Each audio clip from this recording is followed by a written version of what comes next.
Orang supaya tidak tertarik maksiat itu kiai Jawa cukup ketemu kancane masak terong guyon, gejol-gejolokan zaman mondok, sewengi lulus sangka maksiat.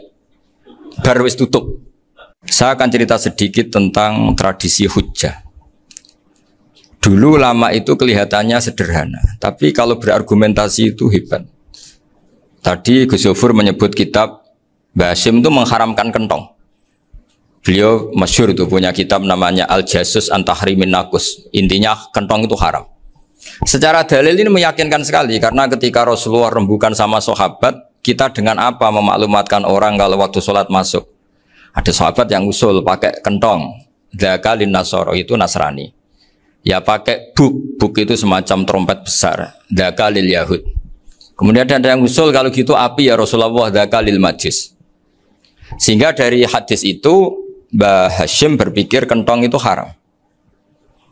Tapi Mbah Fakih Mas Kumambang itu mengkritik Mbah Hasyim dengan ngarang kitab Hazruus an Tahrimin Nakus. Jadi beliau komentari kitab itu sambil geleng-geleng kepala.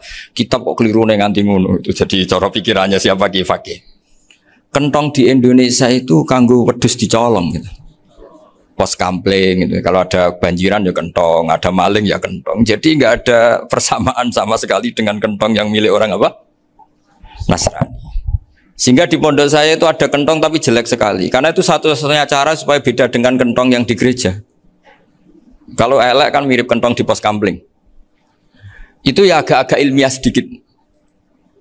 Dulu ceritanya Gus Yofur itu saya teruskan. Itu singkat cerita, itu kalau yang di kejadian di Termas itu Mbah Dimyati sudah nyuruh semua kentong disembunyikan karena mau ada Mbah Hasyim. Cerita itu mukarrar di Kiai Fakih sama di Kiai Dimyati Termas. Setelah kentong dikumpulkan semua, Mbah Hasyim datang, seneng, ngiranya Syekh Dimyati ini sependapat dengan beliau, yaitu sama-sama nggak ada kentong. Tapi setelah itu ada santri yang matur, Mbah Dim pun beres kentong pun kulo delikno sedanten. Itu di depan Mbah Hasyim. Jadi GR-nya Mbah Hasyim bahwa Mbah Dim itu sependapat akhirnya hilang. Ternyata ini akal-akalan toh gitu.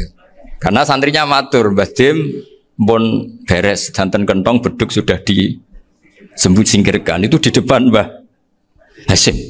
Saking lugunya santri, nah saking ikhlasnya agak ngerti mahalus syahid ini adalah Mbah Hasyim.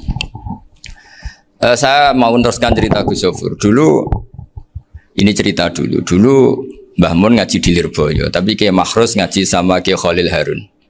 Kiai Khalil Harun itu adik juga sekaligus muridnya Mbah Umar Harun. Mbah Umar Harun itu generasi kedua setelah Mbah Ghazali. Beliau menantunya Mbah Ghazali, tapi ya sudah ponaan. Sehingga tradisi ini penting karena saya berkali-kali bilang di mana-mana. Status orang tua dan mbah itu adalah terserah anak cucunya. Bukan terserah mbahnya, tapi terserah anak cucunya. Saya tidak akan bosan mengingatkan ini. Saya pernah di makamnya Nabi Yakub, itu ya dikemuli bendera Israel. Di makamnya Nabi Dawud. Nabi Ibrahim juga dekat sinagog. Sehingga Quran membela Nabi Ibrahim disebut maka anak Ibrahimu Yahudiyya wala Nasraniyya. Karena ketika beliau berposisi di Israel, kemudian penguasanya adalah Yahudi, bisa saja makam ini ditulisi dan distatuskan ala Yahudi. Ya seperti Nabi Yakub. Nabi Yakub itu nabi yang kita yakin tentu berkeyakinan beliau orang baik, orang muslim, orang mukmin, tapi karena di desain mereka ya dikemuli bendera Israel dan disebut Abul Yahud. Karena kita tahu nama lain dari anaknya Nabi Yakub adalah Yahuda bin Yakub bin Ishak bin Ibrahim. Sehingga perasaannya orang Yahudi menjadi Yahudi itu yang ngikuti mbah-mbahnya. Nah khawatir saya ketika buyut-buyut kita kaya. Buyut saya itu orang kaya dulu, namanya Badur Rahman. Itu kaya sekali, tanahnya banyak. Dulu cerita Mbah Hasyim ya kaya sekali. Mbah Maksum juga kaya. Mbah Abdul Aziz juga kaya. Karena dulu itu inginnya kiai itu yo ketok sugih lah, gak ngel-ngelo santri. Tapi nanti kalau cucu-cucunya sudah ndak alim, itu tidak dianggap punya tanah itu karena untuk fasilitas santri. Aku tak kedonyan, mbah-mbahku ya kedonyan. Buktinya tanah yombo. Karena dia akan menafsiri sesuai cara berpikir. Makanya sanad keilmuan yang diceritakan Gus Yofur itu harus diulang-ulang. Kalau nggak diulang-ulang, maka kita akan berpikir sendiri untuk menafsirkan Masyayikhon al-Kiram atau Ajdadan al-Kiram. Nah, Ini yang bahaya, yang sering Quran mengingatkan. Jadi ada status yang disematkan oleh anak cucu kayak orang Yahuda tadi. Yahuda bin Yakub bin Ishak bin Ibrahim itu menstatuskan mbah-mbahnya yang bernama Ibrahim itu Yahudi. Sampai Quran sendiri yang bela maka anak Ibrahimu Yahudi wala Nasrani. Karena secara geografis sekarang Ibrahim di Israel dan otoritas itu juga milik mereka sehingga mereka bisa masang-masang atribut yang menunjukkan kalau itu Yahudi. Beberapa al-alim al-alamah yang minnah itu sudah wafat dan kadang-kadang zuriyahnya itu tidak kita. Kalau sekarang orang bahasakan kubu sebelah. Akhirnya ya nggak boleh dikholi, nggak boleh diziarahi. Terus seakan-akan yaqtaduna bi ra'yi, seakan-akan mereka berpendapat dengan pendapat syekh ini padahal enggak. Nah, sehingga tradisi ketersambungan sanad tadi baik secara genetik atau secara asbab itu harus terjaga. Saya beberapa kali banyaklah sering diceritain Mbah Mun. Dulu Mbah Munawir ini cerita ya, Mbah Munawir itu saking senenge kitab, ben santri ini so ngaji kitab. Itu kalau ada alumni Lirboyo, alim disuruh baca muin di sini itu Mbah Munawir ikut. Saking ingin tasjeknya, ingin ngajari santri bahwa ngapal Quran oh hafal tok, tapi yo paham. Dan penggalenya Mbah Munawir itu sampai klimaknya dulu Mbah Zaini itu nate nikah sama Nyai Komariah kalau nggak salah binti Karim binti Manap. Punya putra Gus Habib Gus Doha yang diantara putrinya dinikahi Gus Rosin. Terus akhirnya kesampaian juga ketika Mbah Munawir punya mantu alim alama namanya Mbah Ali Maksum, angsal Nyai Hasyimah. Sampai Pondok Kramjak ma'ruf bil ilmi, terutama ilmu sorof dulu karena Mbah Maksum itu komplain, fa'ala ya fulu kok terus fa'lan ya fa'ala ya fulu ya uful gitu kan. Masuk fi'il kok jejer isim gitu. Jadi dulu kata Mbah Mun itu ada persaingan ilmu sorof, sorofnya Mbah Maksum Ali Kuaron sama Mbah Ali Maksum Jogja. Jadi wali antok yang satu Maksum Ali Kuaron, yang satu Ali Maksum. Ya itu dulu saingan ngarang sorof. Nah ini yang menang siapa? Ya terserah duriannya. Kalau duriannya keren ya menang karena terserah yang kampanye. Saya bayangkan adekan Mbah Zubair tidak punya anak sealim Mbah Mun. Mungkin kalau Mbah Zubair juga tidak sewow kalau punya putra Mbah Mun. Karena saya berkali-kali bilang kalau dalam syair Arab itu kama takarroma kadang dilafatkan kama tasyarrofa bi Muhammadin Adnanu. Orang berpikir Adnan itu siapa? Itu karena ada Nabi Muhammad SAW. Orang mencari-cari Mbah Mun itu mencari Mbah Zubair karena ada Mbah Mun. Orang mencari Mbah Dahlan karena ada Mbah Zubair. Wong kok alime ngono iku bapake sapa? Wong kok alime ngono iku putune sapa? Tapi kalau kita ini sudah ndak alim, ini orang sudah nggak tertarik nyari-nyari leluhurnya karena dianggap selesai. Jadi yang dengan tanda kutip yang menghabisi mbah-mbahnya itu ya mesti cucunya. Ini mau ngamuk, mau peringatan, tapi ini juga peringatan pada diri saya sendiri. Jadi sehingga zuriyah ini penting. Kenapa para nabi mesti donga zuriyatan thayyibah? Kenapa selalu berpikir tentang zuriyah? Wa ja'alaha kalimatam baqiyatan fi aqibi. Karena zuriyah ini yang nanti bisa menstatuskan leluhurnya. Seperti tadi cerita Mas Maftuh ini tak puji betul. Saya hari ini tidak ingin gojlok supaya kewalian saya tidak tergerus oleh kedoliman. Saya pernah diceritain Gus Zofur juga sering baca buku tentang Mbah Maksum. Dulu Mbah Maksum kalau wasiat kembali ya gitu. Kamu harus NU dan harus mempertahankan NU, tapi tidak dengan cara membenci Muhammadiyah. Dulu Mbah Mun juga sering cerita. Dulu Mbah Hasyim itu ngaji Syekh Mahfud. Nah, Mbah Ahmad Dahlan dulu namanya Darwis sering ngaji sama Syekh Khotib Minangkabau. Zaman itu Syekh Khotib sudah modern, sudah ikut gerakan Abdu, gerakan Almanar. Sehingga bawaannya Mbah Ahmad Dahlan ini agak agresif. Yang Mbah Hasyim karena hanya mulazim di Syekh Mahfud, hanya sesekali ngaji Syekh Khotib, beliau lebih seperti itu. Dan dua beliau ini sama-sama pernah ngaji Mbah Soleh Darat di Semarang. Mbah Hasyim sama Mbah Ahmad Dahlan yang dulu namanya Darwis. Jadi ini masih min minuskatin wahidah mimam bain wahid. Sehingga kita tidak kaget ketika Mbah Ali Maksum mengomentari Muhammadiyah itu masih ahli sunnah wal jamaah. Makanya nanti terakhir saya baca kitabnya Mbah Ali dan sering saya pelajari. Andai kan kita ini sepakat dengan ilmu, ya kita tahulah. Kalau Abu Hanifah itu tidak kunut, Imam Syafi'i kunut, berarti kunut itu madzhabnya Abu Hanifah, bukan madzhabnya Mbah Ahmad Dahlan. Apa tidak kunut itu madzhabnya Abu Hanifah, bukan madzhabnya Mbah Ahmad Dahlan. Kita kunut itu madzhabnya Imam Syafi'i, bukan madzhabnya Mbah Hasyim. Ini semuanya masih dalam bingkai ilmu. Adzan qabla subhi juga riwayatnya jelas. Tidak adzan ya sudah perilaku kita sudah jelas. Dulu Mbah Mun sering didik kita gitu. Saya sering dengar cerita kalau dulu Pak Arif Fakhruddin begitu hormat sama Mbah Ali, apalagi dzurriyyahnya Mbah Azhar Basir, karena beliau dulu do ngaji di Termas. Dulu itu nggak ada masalah karena semuanya dianalisis pakai ilmu. Tapi sekarang pakai identitas, yang unut tuh NU, yang nggak unut Muhammadiyah. Berarti Abu Hanifah itu Muhammadiyah, Imam Syafi'i itu NU. Berarti Imam Syafi'i itu ya anak buahnya Ki Miftahul Ahyar kira-kira gitu kan anak buahnya Pak Said Akil. Kan terus jadi repot. Dulu kita ini pengagum ilmu, bukan pengagum perbedaan. Sehingga di sini yang saya kagum dari sekian ceritanya Mbah Ali Maksum, supaya kitab ini to the point, supaya nggak lama-lama karena waktunya juga.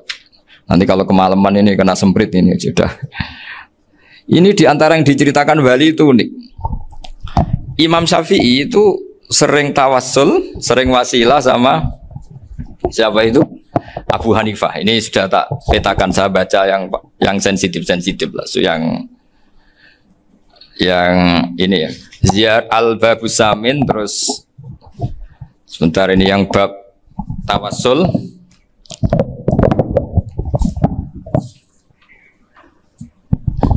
Ini di sini halaman 90, mungkin santri-santri kerap ya bisa ngecek lagi di kitab Hujjatu Ahli Sunnah. Ketika cerita tawassul, di antara yang diceritakan Bali Maksum adalah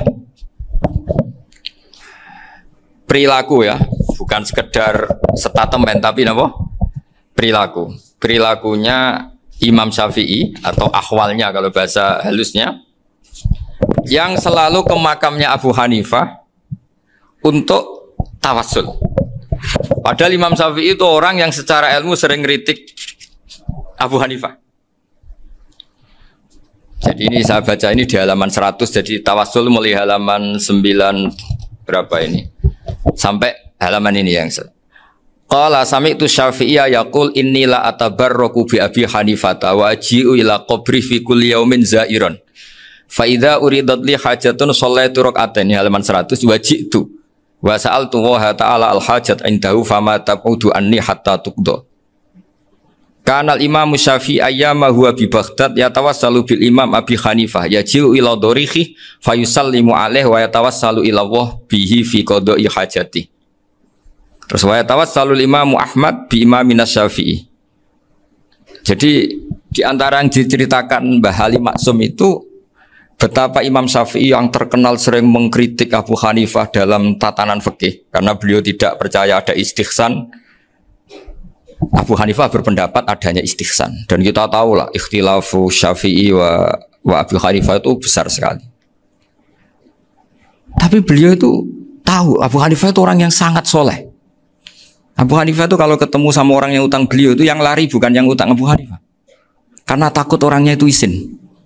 Jadi kalau ketemu yang utang di jalan itu yang sembunyi itu Abu Hanifah. Kenapa engkau sembunyi? Ada yang utang saya lewat, nanti orangnya malu. Jadi setingkat Robiah Adawiyah itu beliau di rumah ada maling itu sembunyi. Ditanya kenapa engkau sembunyi? Malu, gak ada yang dimaling. Malu sama malingnya karena serumah itu gak ada barang yang layak dicolong itu. Itu Robiah sabda sembunyi. Itu yang bisa niru itu Abu Hanifah. Jadi wali-wali besar ini ternyata saling menghormati dan saling tawassul. Nah saya berharap tawassul ini bukan sekedar perilaku sosial, tapi memang ada sanatnya. Sehingga terus diceritakan Bali di sini dulu istaqa Umar bil Abbas. Kata siapa tawassul harus dengan Rasulullah SAW? Dulu istaqa Umar bil Abbas.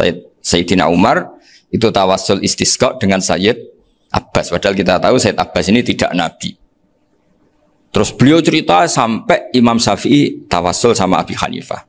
Sehingga nggak ada perdebatan itu kan Umar. Kalau Umar kan ada jaminan boleh diikuti karena beliau sahabat. Bali cerita tentang Imam Syafi'i yang tawassul dengan Abu Hanifah. Seargumentatif itu. Sehingga ada cerita dalam sebuah tafsir. Ya saya ulang lagi, ada cerita di sebuah tafsir. Kenapa Nabi Musa ditanya Allah, wa matilka biyaminika ya Musa? Ma'ana wa ta'ala a'lam. Tentu Allah sangat tahu yang dibawa Musa itu apa. Karena Allah tahu Nabi Musa itu grogi. Orang dipanggil Wali Maksum pasti grogi, santri dipanggil Mbah Mun pasti grogi. Kenangan saya setiap dipanggil Mbah Mun ya mesti tanya, yang ringan-ringan, wis sarapan ya. Arung sarapan ya sarapan. Pas sarapan ya kan tanduk mangan sing enak, wong santri ora tau mangan enak. Ya enggak pernah ngomong yang penting, ngendikan yang penting. Nah, karena Nabi Musa ini grogi, ini sebagian tafsir. Itu ditanya yang ringan, sahaku iku nggawa apa? Karena pertanyaannya ringan, Nabi Musa juga ringan. Ya Nabi Musa itu sampai lali, iku pangeran sing ya'lamu sirra wa akhfa. Diterangno. Niki tongkat Gusti. Gunane kathah Gusti tongkat iki. Qala ya aso ya atawakkau 'alaiha wa ahusyu biha 'ala ghanami wal ya fiha ma'arif ukhra. Oh, tongkat Gusti niki penting mesti. Nggih nak. Nggih macam-macam lah Gusti. Atawakkau 'alaiha wa ahusyu biha 'ala ghanami kangge menghalokan wal. Masih terangno terakhir dan yang lain-lain Gusti. Wal ya fiha ma'arifu ukhra. Sehingga akhirnya rileks. Karena Nabi Musa terus ngerti. Ternyata ketemu pangeran itu gak seserem yang saya bayangkan gitu. Pertanyaannya ringan. Itu ada ilmunya. Tapi cerita ini yang versi tafsir ini tidak yang seperti di Manaqibul Ghazali. Di beberapa kitab tentang Manaqibul Ghazali diceritakan di alam roh Nabi Muhammad SAW itu yubahi bi ummati, saking yubahinya sampai ngendikan ulama ummati ke anbiya Bani Israel. Ulama umatku itu pinternya atau statusnya itu mirip-mirip lah. Kaf itu ya mirip-mirip lah, mirip-mirip gaya ulamanya nabinya Bani Israel. Akhirnya Nabi Musa itu tersinggung sekali. Bagaimana mungkin ulama disamakan dengan apa? Nabi. Sehebat-hebatnya ulama itu kan tidak akan yabluhu darajatan nubuwah atau yartaqi ila darajatin nubuwah. Itu akhirnya ya kalau kamu nggak percaya panggil, yang dipanggil Imam Ghazali. Ya Nabi Muhammad juga nggak mau kalah itu. Kalau manggil ulama RT ya kalah keok. Gitu. Akhirnya Imam Ghazali datang, ditanya sama Musa, Mas Muka, nama kamu siapa? Ana Muhammad bin Muhammad Al Ghazali At-Tusi Asy-Syafi'i. Itu disebut panjang. Terus Nabi Musa guyu-guyu. Kamu lama kok ngomong yang nggak penting, ditanya namanya kok penjelasannya sepanjang itu, dianggap itu satu kesalahan. Masa tanyanya nama kok ditanya jawabnya Muhammad bin Muhammad Al-Ghazali At-Tusi Asy-Syafi'i, kepanjangan itu. Ketika Nabi Musa agak mencibir, agak gimana itu, terus saya Imam Ghazali, kalau ini masalah, lebih masalah jenengan. Apa itu?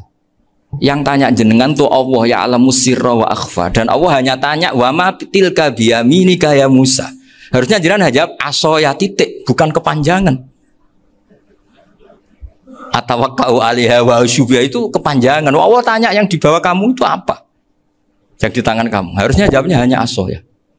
Tapi kenapa penjelasannya sepanjang itu? Sampai terakhir waliya fiha ma'arifu ukhra. Terus pinter tenan jadi gitu. Terus ada Nabi Musa terus bilang, ya pinter tenan aja gitu. Padahal kita tidak pernah GR seperti itu kan, kebetulan Imam Ghazali gitu. Kalau yang lain mungkin ya keok lah kira-kira gitu. Tapi ini cerita dalam khazanah keilmuan. Benar yang dikatakan Gus Zofur. Saya termasuk orang yang pernah mondok Lirboyo Pasanan. Jadi setelah saya disuruh nemani Gus Kamil, tahun berikutnya Gus jenengan disuruh. Pokoknya anakku mbok sak wulan lah kudu tau mondok Lirboyo. Piye aku tau ngaji Mbah Karim. Terus yang disuruh Mbak Gus Kamil itu saya. Jadi saya pernah 1 bulan tuh di Lirboyo. Karena saya ini santri beling ya, kontraknya pokoknya penting ziarah Mbah Karim. Biasanya nggak pernah ngaji ya, pokoknya gerbar ngisa. Ziarah ya sudah. Ngaji subuh ingat saya sama Gus Imam. Itu dari 17 hari ingat saya ngaji 2 kali. Tapi kalau ziarah ke Mbah Karim sudah lupa jumlahnya karena memang kontraknya disuruh ziarah. Sampai seperti itu. Dan saking senengnya bangun sama Mbak Karim saya masih ingat. Ngamplopi salam template itu masih ingat. Untuk Gus Anwar, untuk Gus Imam, untuk Gus Kafabi, termasuk untuk Gus Maksum. Itu malam-malam saya dijak ngamplopin. Zaman itu saya masih ingat, selawewu. Zaman itu kos 1 bulan itu 13.000. Jadi kira-kira kalau 25.000 itu untuk kos 2 bulan. Jadi saya krusnya itu pakai kos. Saya masih ingat Mondok Sarang itu kos 1 bulan 13.000. Berarti kira-kira 500.000 itu di amplopin sendiri sama Bang. Ini untuk Gus War, ini untuk Gus Imam, ini untuk Gus. Padahal Gus Imam ini mondoknya sudah di Mbah Mun. Itu Mbah Mun hormatnya sampai untuk jatah salam template. Nah yang ribet kebalikannya, kita pulang Gus Imam karena melihat Gus Kamil ini putrane Mbah Mun, Gus Kamil disangoni. Saya juga disangoni karena Gus Imam dulu ngaji juga sama Pak D saya, sama keluarga saya. Itu kata Gus Kamil setelah keluar, mau agak muni gue abal ya, boten berarti gue aku. Karena ini penting, ini kalau sampai dianggap tukar guling, ribet deh. Jadi ditakwil sendiri lah, mau gak muni gue abal ya, boten wis, yes berarti halal. Tapi sama Mbah Mun ya ditanya. Ditanyanya bukan apa, karena untuk meneruskan tradisi bahwa kalau kiai ketemu itu ya saling memberi hadiah, saling itu sudah fakat dimubeni adena juakum apa sotaku. Sehingga ketika Kapya ini punya Bali Maksum alim alama, kemudian melahirkan murid-murid yang juga ipar kayak Mbak Warsun bisa ngarang apa Kamus Al Munawir, Pak Bik juga punya karangan Kamus Al Muasir. Saya itu punya semua. Karena ini adalah buah dari bahwa kita ini tidak kalah sama produk-produk yang di sana. Bahwa produk di kita ini sudah cukup untuk mengantarkan orang menjadi alim alama. Dulu Mbak Zubair ke Mekah ya sudah alim alama. Gus Zufur ke Al-Azhar sudah alim. Semua teman-teman kita ke Mekah itu sudah alim semua. Padahal produk mondoknya ya tadi mau digojlok kiai ini, terus mangkel be keamanan biasanya. Biasanya musuh besar pondok itu keamanan. Jadi bukan berarti gojlok ibunya Gus Maftuh enggak. Biasanya keamanan itu musuhnya apa? Banyak. Itu tradisi keilmuan itu harus dijaga dengan hujjah dan dengan tadwin, dengan pembukuan. Saya punya sekian cerita ya, misalnya dulu kita mungkin iskal itu janggal. Kenapa sih orang Islam tukaran sama orang Islam? Sehingga di antara doa Nabi yang enggak dikabulkan Allah, enggak boleh dikabulkan sama Allah, enggak boleh, bukan berarti kamu saja. Redaksinya famana aniha, memang enggak boleh. Redaksinya bukan falam yastajib lahu tapi famana aniha. Di Al-Marrah As-Salisa ini Nabi dilarang, yaitu melarang umat Islam itu jangan sampai tukaran sama umat Islam sendiri. Itu kata Allah, ya tidak bisa kata Allah, kalau itu tidak saya kabulkan. Itu dulu guru-guru kita nyontohkan sederhana. Kira-kira kalau saya tukaran wek Gus Zofuru, Mbah Mun luwih ikhlas dibanding ditukari wong liya. Nak ana kakak ditabuk adik, wong tua luwih ikhlas dibanding ditabuk tangga. Barokahnya membaca kita lebih mentoleransi. Kalau ada Mbah Hashim dikritik Mbah Fakih Mas Kumambang, kita ikhlas itu. Tidak dikritik guru PAUD, itu kan. Atau dikritik orang-orang nggak bisa ngaji. Artinya ternyata keliru kita bilang kiai kok tukaran. Justru bagus kiai tukaran. Dibanding kiai dikritik guru PAUD atau dikritik orang-orang yang nggak bisa baca kitab. Akhirnya barokahnya baca kita menjadi tahu. Dulu Mbah Mun sering cerita, ini masih cerita silsilah ya. Jadi Bali Maksum tadi kita tahu di antara guru besarnya Bali Maksum tentu Mbah Mahfud Termas. Beliau adalah adik dari Kiai Mahfud Termas. Mbah Dimyati ini adik Kiai Mahfud Termas. Itu punya saudara namanya Abdul Razak, juga punya saudara namanya Dahlan. Itu yang membawa Thariqah Syadiliyah di Solo Raya, yang sekarang alhamdulillah diteruskan Gus Wafi. Dulu di antara pesannya Mbah Mun ke saya, hak Wafi kandani kon ziarah ning Mbah Dimyati. Mergo Thariqah Syadiliyah dulu itu yang bawa keluarganya Mbah Dimyati. Jadi semuanya ini masih dzurriyyatan ba'duha min ba'd. Nah pesan saya karena tadi Mbah Munawir yang termasuk orang pertama yang bawa Quran, bawa qiraah sab'ah. Kenapa saya bilang termasuk? Karena kalau bilang paling pertama ini nanti butuh data. Dan itu agak kerepotan lah. Tapi yang jelas mimman istahara lah. Mimman istahara yang membawa sab'ah ke sini itu adalah Mbah Munawir. Terus beliau ngajarkan diantaranya ke Mbak Arwani, pakai kitab Satibi, pakai kitab Nazmus Satibi. Terus Nazmus Satibi itu diteruskan oleh Mbak Arwani, ditulis. Yang nulis dulu Mbak Dola Salam. Bapak saya itu murid Mbak Dola. Dulu Mbak Dola sebelum ke Mbak Arwani ngaji sama Ki Said di Sampang. Bapak saya sebelum ngaji di Mbak Dola sudah hafal Quran lewat buyut saya sendiri namanya Ki Zubaidi. Yang Ki Zubaidi akhirnya jadi menantunya Mbak Ahmad Su'eb. Jadi buyut saya kandung ini namanya Sofia, itu angsal keluarga Lasem, yang adiknya Sofia ini punya adik Badiah yang jadi ibunya Ki Sahal. Terus Ki Sahal punya Mbak Yu namanya Muzayanah, punya di garwa Ki Mansur punya anak Gus Qayyum. Jadi dulu ibu saya, ibunya Gus Sofur, ibunya Pak Maftuh itu semuanya di Lasem. Karena saya dari keluarga Gen ya Lasem, dari keluarga sanad guru ya Lasem. Tapi Lasem Badawi itu dulu ngajinya di Mbah Umar Harun di Sarang. Mbah Umar Harun ini menangi Sayyid Ahmad Zaini Dahlan. Sayyid Zaini Ahmad Zaini Dahlan ini punya cucu keempat yang hidup di Sedan, terus makamnya di Lasem, namanya Habib Haidar, itu yang nulis biografinya Mbah Maksum. Mbah Maksum bukan Bali, biografinya Mbah Maksum. Itu ditulis oleh Habib Haidar, namanya Haidar bin Hasan bin Sodaqoh bin Ahmad Zaini Dahlan. Habib Haidar ini menantunya Sayyid Hamzah Sato. Hamzah Sato itu Hamzah bin Abdullah bin Umar, itu kakaknya Sayyid Abi Bakar Sato, Sohibul I'anah. Nah, Sayyid Umar ini yang dulu ngajari mbahnya Mbah Mun namanya Ahmad bin Syuaib. Nah, di antara ajarannya adalah baca kitab-kitab kecil yang bisa dihafal. Dibawalah ke sarang jadi metode muhafadzah. Tapi kemudian lama-lama oleh pondok itu jadi syarat kenaikan kelas. Dulu gak ada muhafadzah untuk kenaikan kelas ya, supaya orang alim itu harus hafal. Lama-lama dipakai syarat untuk muhafadzah. Jadi semua ini sanad harus kita ingat supaya kita bisa menjaga tradisi. Termasuk tradisi ini kiai seneng jagungan, terus ngomong ra penting. Itu juga sanad. Setahu saya Mbah Mun itu kalau ketemu bapak ya guyon terus. Saya punya kenangan tuh yang dulu agak iskal tuh begini. Ada isu lah, entah isu entah hoax entah apa, ada kaji itu agak beling itu, pokoknya beling lah. Gitu. Seneng siapa itu, rondo lah apa. Pokoknya beling gitu. Ketika Mbah Mun dilaporin tamu kalau kaji itu beling sama rondo itu, Mbah Mun tanyanya lucu. Lu ayu no cung. Wahyu banget Mbah. Wahyu. Itu bapak juga bakas ayu nih. Dulu saya sekali ini kiai kok bakas wong ayu, bakas budine barang lah kira-kira gitu. Tapi setelah saya tambah alim, tambah ngerti itu, kata bapak gini, ya apik bakas ayu hak, timbang iya, no malah kozaf. Ternyata seni. Sekali Mbah Mun atau bapak bilang, waji kok zino kaji, maka larinya ke kozaf. Maka menghindari bahasa menuduh, ngomong yang nggak penting. Loh ayu no. Jadi kiai dulu tuh orang sok suci tapi menghindari hal-hal yang jadi punya seni untuk ngelola kehidupan.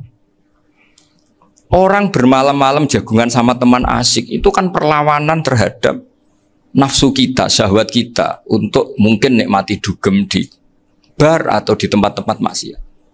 Itu setan di Indonesia tuh kakuati sama Kiai Jawa. Orang supaya tidak tertarik maksiat itu Kiai Jawa cukup ketemu kancane masak terong guyon. Gejol-gejolokan zaman mondok, sewengi lulus sangka maksiat, bar wis tutup. Perlawanannya sederhana, nggak pakai tahajud, nggak pakai wiridan, karena Kiai Jawa juga kayaknya rapati potongan ahli ibadah gitu, itu jagungan. Gitu. Jadi setahu saya itu pernah lihat Bali itu sekali ketika beliau ngisi ceramah di Mbah Hamid Bedowi, sama masih kecil diajak bapak. Dulu kalau bapak ngelihat Bali sama Mbah Hamid itu mesti nangis, karena dua orang alim bertemu. Yang akhirnya ya bisanan itu Mbah Hamid punya anak Gus Nasih, di sini ada Mbah Nafisa, terus jadi Mbak Salih Hindun itu. Jadi dulu tuh ya guyon terus ketika ketemu. Itu yang sering bodohi Mbah Hamid itu ya Ki Bisri. Ki Bisri itu kalau datang ke Ki Hamid Pasuruan, nak wali tenan aku teko ditata nomangan. Jadi ukurannya ya ternyata sampai sana di keimangan tenan. Masih belum mengakui, kan nak wali tenan aku kiai rung di mobil, dongakno aku di mobil.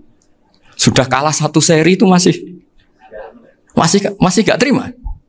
Lalu itu Mbah Hamid akhirnya berdoa, ayo monggo, mungkin-mungkin Ki Bisri gak ada mobil. Itu setelah didoain masih tanya, mereknya apa merek? Jadi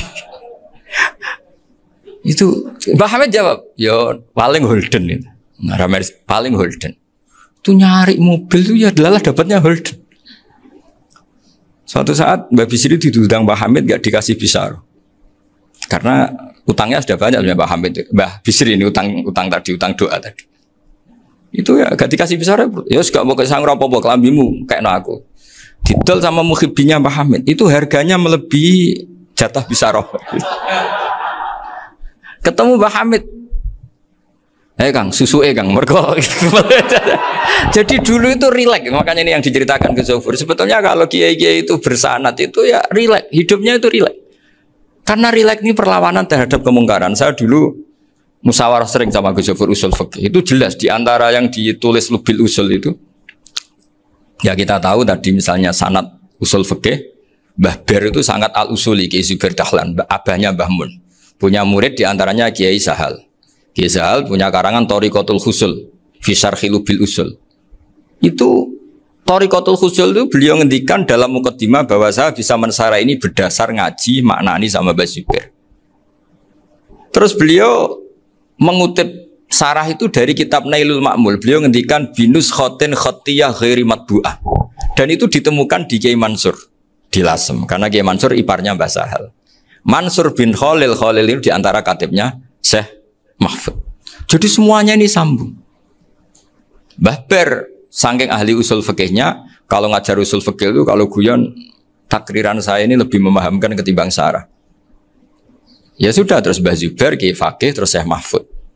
Di sini Syekh Mahfud termasuk orang yang dekat Mbah Munawir sampai putrane Mbah Mahfud namanya Gus Muhammad dibawa Mbah Munawir, kemudian mondok di Termas diantaranya, terus dinikah jadi menantunya kalau nggak salah Haji Taslim di Betengan, kemudian sekarang juriannya Mbah Mahfud di Betengan. Ini nggak boleh hilang secara seperti itu. Diantara di usul fikih diterangkan ketika diantara 5 hukum itu ada yang bernama mubah.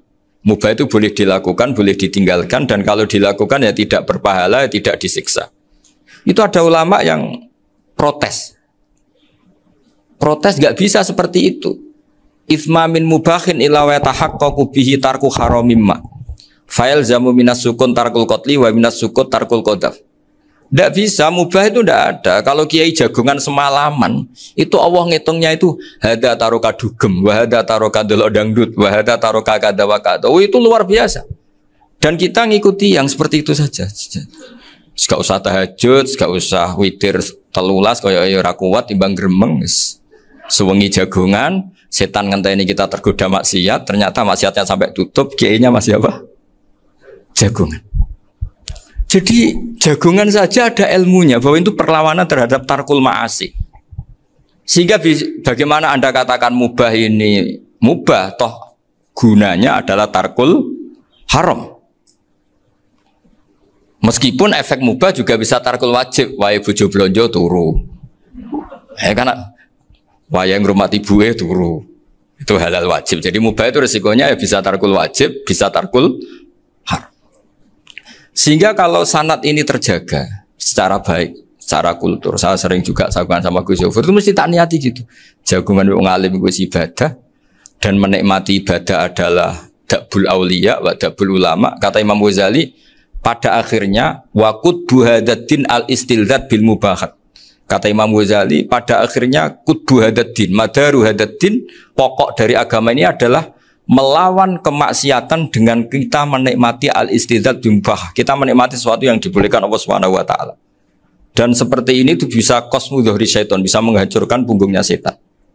Karena kalau melawan setan dengan ibadah ini kadang kita capek selain isra potongan. Tapi nak kangkang ning komplek H gitu jagungan mbek kancane, ngenang melarate, mbok ngenang ra sekolah, ra munggah, kenangan sing ra munggah diarani istiqomah. Itu kan diarani tulus zaman, kok sing munggah dianggap kesusu. Saya ini punya pondok Quran, kalau ada yang hafal 3 tahun mesti digojlok kancane. Gak apik kesusu itu.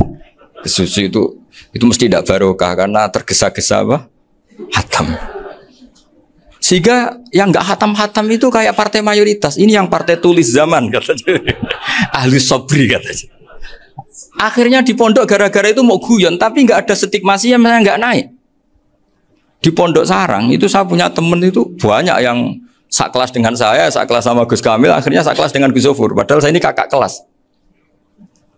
Saya temannya, Gus Kamil temannya Gus Zofur. Ini anak ini nggak pernah naik, itu nggak dinyek, nggak dicibir di pondok. Karena guyonan tadi, guyonan bahwa ini bagian dari bentuk apa? Istiqomah. Nanti yang goblok juga tenang. Karena kiainya cerita, kadang santri goblok ya baru kan. Di sini pondok akeh santri ora tau sinau ning omah dadi kiai gede. Selalu kiainya tuh cerita seperti itu. Akhirnya sing goblok ya bangga dengan kegoblokannya. Iya, jadi kiai itu orang yang meskipun guyon ini barokahnya Masya Allah. Dan setahu saya kiai-kiai alim itu ya senengannya guyon karena tadi guyon itu luar biasa. Bapak saya itu kalau pesan sama saya itu enak ngaji is guyon nice. Wong ning omah mikir utang, mikir wedi bojo macam-macam kok ngaji mbok jak nangis pisan, nangis ping pindho katanya. Sudah jak guyon ae. Paling gak lali. Dan beliau punya dalil kul bi fadlillah bi rahmati fa bidzalika falyafrah. Jadi jangan sampai orang ini farah bil maksiat, jangan sampai orang itu. Dan ini yang saya kenang dari sekian cerita murid Bali. Mbah Ali Maksum ya senangane guyon. Gejol-gejolkan mbek santri guyon. Ini saya maklumatkan ke semua santri beliau bahwa ini bukan sekedar guyon. tapi al-istildad bil mubahat. Ini adalah perlawanan terhadap setan karena banyak orang bisa senang tuh kalau nunggu maksiat. Ini bisa senang dengan sesuatu yang tidak maksiat. Itu kayak apa hebatnya? Makanya Nabi itu kalau ketemu sahabat ya sering ngendikan yang ringan-ringan. Ya Umar ma'afalan duher jom mana ije. Kalau ketemu anak kecil ya. Nanti ketemu yang tua-tua yang sudah nggak bisa mikir. Ya cerita-cerita saya mohon sekali murid-murid kerap ya. Jangan hanya ngaji fikih. Kalau hanya ngaji fikih itu posisi Abu Hanifah itu seakan-akan nyun sewu orang yang sangat tidak ahli hadis. Karena beliau di situ kelihatan kalah sekali dengan Imam Syafi'i. Apalagi di perdebatannya Muhammad bin Hasan Asy-Syaibani dengan Imam Syafi'i itu kelihatan sekali betapa Abu Hanifah itu orang yang nyun sewu ditinggalkan dalam ilmu hadis. Sampai beliau hanya dapat gelar min ulama ahli ra'yi, termasuk ulama yang kuat logikanya. Juga harus baca kitab-kitab seperti ini. Ternyata di balik Imam Syafi'i mukhalif pada beliau di bab-bab fikih, perilakunya sangat hormat. Sampai beliau tuh kalau tawassul ke kuburannya Abu Hanifah. Dan beliau ngendikan an-nasu fil fiqhi iyalun ala Abu Hanifah. Semua orang yang ahli fikih itu masih anak buahnya Abu Hanifah. Saya berkali-kali cerita, mazhab Syafi'i itu alatut tadhir hanya dua, yaitu al-ma' wa turab. Abu Hanifah nambahi wanar. Alasannya Abu Hanifah orang mukmin yang dosanya banyak itu dibakar di neraka dan alasannya Allah litadhirihim untuk mensucikan mereka. Jika pikirannya Abu Hanifah an-nar itu min alatit tadhir.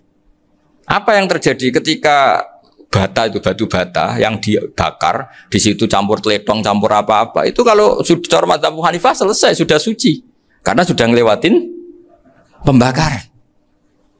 Meskipun kita tidak akan kalau kehilangan air terus wudu dengan api, bisa bunyak semua itu. Tapi apapun itu menjadi solusi. Sehingga saya punya kitab namanya Ikhtilafu Malik, Ikhtilafu Malik wa Abu Hanifah atau Ikhtilafu Syafi'i ma Abu Hanifah. Itu kelihatan sekali kalau Abu Hanifah itu nyuruh posisinya kalah. Karena yang ngarang orang-orang Syafi'i. Tapi kalau melihat kitab-kitab kewalian, misalnya di kitab Mizan Kubro ini juga sering disebut itu Mbak Ali Maksum tentang Imam Sa'roni. Berkali-kali beliau mengutip Mizan Kubro. Itu Abu Hanifah adalah orang yang sangat mukasyafah. Artinya ketika Nabi cerita air wudhu itu menjatuhkan dosa, tidak ada air wudhu yang jatuh ke kamu kecuali saat itu juga dosa kamu jatuh. Itu beliau datang ke Madharota Kufah. Kemudian beliau bilang sama si orang tua tadi, tub anizina. Orangnya terus bilang atubu minazina. Ada lagi pemuda datang dibilangin tub an ukuki walideka. Terus bilang tub tu an ukuki walidaya. Sampai yang terakhir ada tub an sima ya alatilahwi atau an sama ya alatilahwi. Terus tub tu an sama ya. Ketika orang itu ditanya, kenapa engkau begitu tahu dosanya apa? Saya tahu air wudhu ini menjatuhkan apa. Jadi kira-kira kalau zina mungkin ya batang babi lah. Kalau hanya sekedar melihat bak-bak mungkin ya curut atau tikus lah kira-kira gitu. Nah dulu dulu ya mungkin ya tikus cilik gitu. Nah dulu suwi ya tikus werok itu atau apalah. Pokoknya beliau itu tahu. Tapi anehnya Abu Hanifah apa? Setelah itu dia nangis minta mukasafahnya ditutup. Ya Allah, saya ini mukasafah kok malah menjadi tahu sawatil mukmin. Padahal aturan syariat jenengan man satara musliman satarahu, bahwa enggak baik melihat jeleknya orang mukmin. Minta ditutup. Makanya saya ini bangga ada mukasafah. Makom yang kita sampai sekarang tuh makom setelah Abu Hanifah mukasafah. Jadi Abu Hanifah repot-repot mukasafah, minta makomnya ditutup tidak menjadi mukasafah. Dan alhamdulillah kita sudah tidak mukasafah sebelum minta ditutup. Jadi kita ini keren. Keren karena aturannya itu man satara musliman satara huwa, yang tidak tahu aibnya orang muslim maka Allah akan nutupi aibnya di akhirat. Dan kita alhamdulillah barokahnya tidak mukasafah, tidak ngerti aibnya orang mukmin. Jadi kita harus pakai patokan ilmu. Saya ulang lagi, kita harus pakai patokan. Makanya saya tahu betul ketika Kiai Hamid Pasuruan, beliau dulu ngaji Jamul Jame, ngaji Juman, Bali Maksum di sana sama Gus Habib, sama Gus Muhammad bin Mahfud. Termasuk mbah saya kandung dulu Kiai Sidik. Mbah saya yang itu juga ngaji di Termas. Bapak saya dulu Kiai Nur Salim ngaji di Buyut Baiti. Dulu itu kawin juga sederhana, kayak cerita Gus Zofur. Jadi bapak saya kandung itu Kiai Nur Salim itu ngaji di Mbah Baiti. Mbah Baiti itu adik kandungnya buyutnya saya dari ibu. Nah Mbah Baiti itu teman akrabnya mbah saya namanya Kiai Nur Sam, Mbah Nur Sam. Singkat cerita terus Nur ke Jorabi rata rabekno itu. Setelah bapak saya ke Badullah mau ditawarin jadi mantu, kata bapak saya kula pun dipek mantu Mbah Beidi. Akhirnya dapat ibu saya itu. Karena ibu saya itu cucu Mbah Beidi, cucu lambung. Jadi mbahnya ibu saya itu Mbak Yunya Mbah Beidi. Namanya Mbak Sofia tadi yang dapat Mbak Idris itu. Yang Mbak Idris ini bin Umar. Ya Umar Mbak Umar yang mbahnya Mbah Hamid. Hamid bin Abdul bin Umar. Kalau bahasa itu Fatimah binti Idris bin Umar. Dulu kecilnya Mbah Idris namanya Abdul Khalik. Kalau kecilnya Mbah Hamid namanya Abdul Mukti. Kalau kecilnya Mbah Maksum namanya Muhammadin kalau nggak salah. Dulu itu orang dulu itu namanya dua-dua karena diganti ketika musim apa? Haji. Jadi ini terjaga. Sehingga tidak ada ceritanya kiai-kiai yang jagongan kemudian santrinya itu yang agak-agak khawatir. Kiai kok sungi-sungi jagongan, gak tahajud, gak duha, itu tidak ada seperti. Karena ini dianggap fi'lul mubahat untuk melawan mungkarat. Jadi sehingga di kitab Ihya diterangkan, kamu jangan ngira orang-orang soleh ketika jagungan itu min ahlil bitolah wa takasul. Itu orang-orang yang pemalas itu enggak. Tapi mereka bisa mengasiki Allah. Bahwa dalam jagungan ketemu teman ya asik, gejul-gejulkan sama Pak Maftuh ya asik. Dan keasikan ini bentuk perlawanan terhadap keasikan harus dengan maksiat. Itu kayak apa kalau kita ngaji sampai seperti itu, termasuk tadi yang diceritakan Pak Maftuh kitab Hunyah. Semoga beliau cerita juga pernah belajar. Saya pernah belajar kitab Hunyah khatam. Itu diantara yang diceritakan Syabdul Qadir Al-Jilani tadi kata beliau Al-Jilani dipakai Jim Al-Jilani. Ini agak beda dengan kita. Mbah Zubair itu punya kitab namanya Al-Qolaid Al-Uluyah. Beliau menfatwakan nama-nama ajam itu kamu bebas. Ajamiyun fasna bihi masyita. Sehingga kita kalau punya kiai harus mau cokolal ustukhri. Sehingga mau cokolal istukhri. Tirmidzi juga nasibnya sama. Qolat rawahut Tirmidziyu. Sing sitok rawahut Turmudziyu. Yang satu rawahut Tarmidziyu. Ya karena kita keluarganya Tarmidzi apa enggak gitu. Makanya kata Mbah Mun sama masih ingat. Kata cerita Gus Zofur tadi, adabnya Gus Zofur itu cerita tentang keluarga ibunya. Padahal keluarga ibunya juga orang-orang soleh yang luar biasa. Itu kata Mbah Mun, kowe roh jenenge Imam Bukhari tahu ya.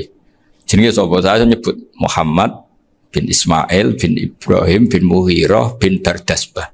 Lah iya Bardasbah mbok waca Bardisbah yo. Lah cara kene mbok Parmin mbok Parlan. Jadi Bardisbah mbok Bardasbah iku cara kene yo Parmin mbok. Iku rak Mbah Fadl Senori dadi kabeh diwaca Arab. Jenenge Mbah Umar Harun. Dhisik yo wong sarang Mbah Harun mbok kira nang yo ora roh, wong dhisik yo wong kuno. Jadi kalau versi Mbah Fadl, termasuk yang pertama bikin nasab Mbah Maksum itu tulisannya Mbah Fadl yang dikutip Habib Haidar tadi. Ya saya seperti Gus Zofur juga mencari-cari hubungan ulama-ulama di Jawa. Itu Mbah Mun itu kalau bicara Mbahku harus jenis Kiai Serut. Kalau ditulisannya Mbah Fadl itu Syaraf. Jadi Mbah Fadl itu fanatik orang-orang alim itu ditulis Arab. Kalau Mbah Mun itu Jawa. Dulu tuh ada wali seto di daerah saya. Dulu orang ya janggal, ternyata ada sato itu kesamaan di Arabnya itu sato. Sehingga kiai-kiai itu ada fanatik Tirmidzi, Turmudi, Tarmidi, Jilani, Jailani karena ajamiyun fasna bihi masyita. Jadi kalau nama-nama ajam, monggo lah baca sekenanya.